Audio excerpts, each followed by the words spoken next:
जैसे चौधरी चरण सिंह पूर्व प्रधानमंत्री भारत सरकार ने कहा था कि हिंदुस्तान की खुशहाली और उन्नति का रास्ता खेतों और गांवों से होकर के निकलता है। उसी बात को बहुत पहले चौधरी छोटूराम ने अंग्रेजों के टाइम में ही यह सिद्ध करके दिखा दिया था कि हिंदुस्तान की उन्नति और विकास का रास्ता केवल किसान के सहारे ही हो सकता है। किसान और मजदूर ही इस देश की उन्नति और विकास का एकमात्र साधन है। और उन्होंने हर गरीब को पढ़ाने की, शिक्षा देने की कोशिश भी की। जैसे चौधरी चांदराम को लाहौर में पढ़ाया और उसके बाद वो केंद्रीय मंत्री भी बने। उन्हीं की देन है। चौधरी छोटूराम ने अब्दुस हमीद और अब्दुस हमाम दोनों भाइयों को शिक्षा दी, उनको वजीफा दिलाया और उन्हीं दोनों को, जो कि मुसलमान होते हुए भी नोबल पुरस्कार मिला, वो केवल चौधरी छोटूराम की ही देन थी।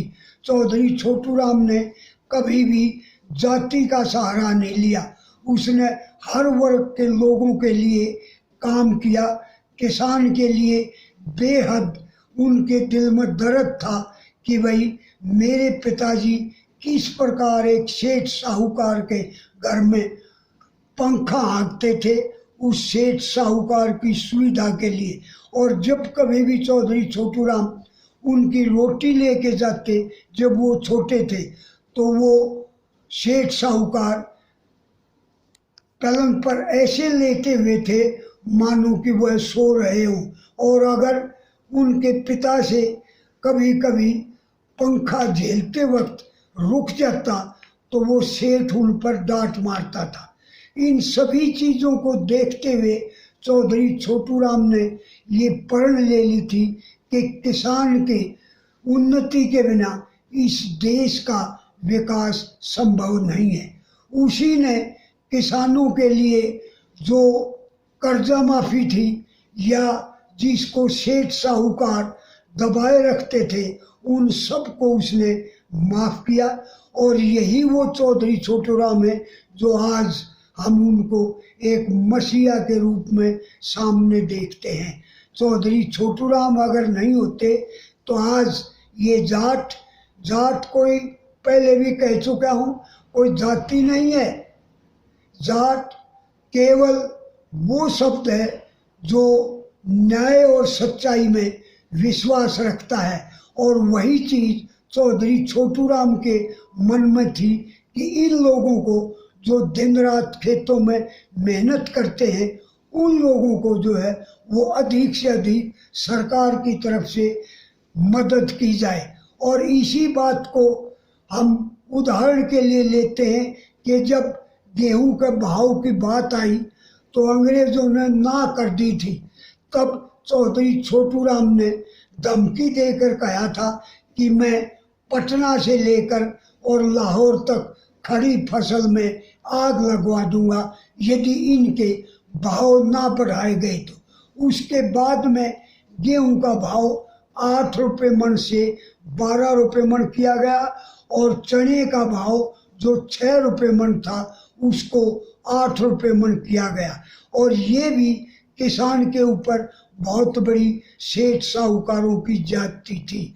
इतनी मेहनत से अनाज पैदा किया जाता है, मिट्टी में मिट्टी होकर के किसान मेहनत करता है, दिन में हल चलाता है, कस्सी कुदाड़ी चलाता है या और दूसरे खेत में काम करता है। और अचानक नहर, यदि पानी आ जाए नहर में, तो वो रात को उसी फसल के लिए पानी देने भी जाता है।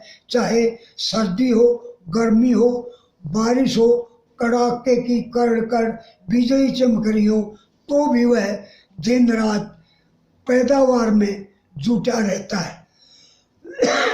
परंतु उसके बावजूद आधुनिक सरकारों के जितने भी प्रधानमंत्री आए, केवल चौधरी चरण सिंह को छोड़ के और लाल बहादुर शास्त्री को छोड़ के किसी ने भी किसान की आज तक कोई पूछ ना की है। केवल अपने घर में बैठ के इनके भाव तय करते हैं, लेकिन ये कभी नहीं सोचते कि किसान कितनी मेहनत से दिन रात एक करके भूखा प्यासा रह करके, यहाँ तक कि कभी कभी उसको दिन में कौवे या दूसरे गीदड़ आदि उसकी रोटी तक उठा ले जाते हैं, लेकिन फिर भी वो हल चलाता है, पैदावार करता है, ईख बांधता है, दूसरी और कृषि की जो है वो पैदावार बढ़ाने के लिए मेहनत करता है। परंतु उसको उसकी मेहनत का फल चौधरी छोटू राम ने जो दे दिया, चौधरी चरण सिंह ने जो किया वो केवल वही कर सका कि वो खाद का कट्टा 72 रुपये का 32 रुपये में कर दिया गया। उसी में सेठ साहूकारों को और उन दूसरी जातियों के पेट में मरोड़ हो गई जो खेती से संबंधित नहीं है, और इसीलिए आधुनिक समय में चौधरी चरण सिंह को उसके पद से यानी प्रधानमंत्री पद से उसकी सरकार को गिरा दिया गया। ये भी एक बहुत बड़ा षड्यंत्र था। बस।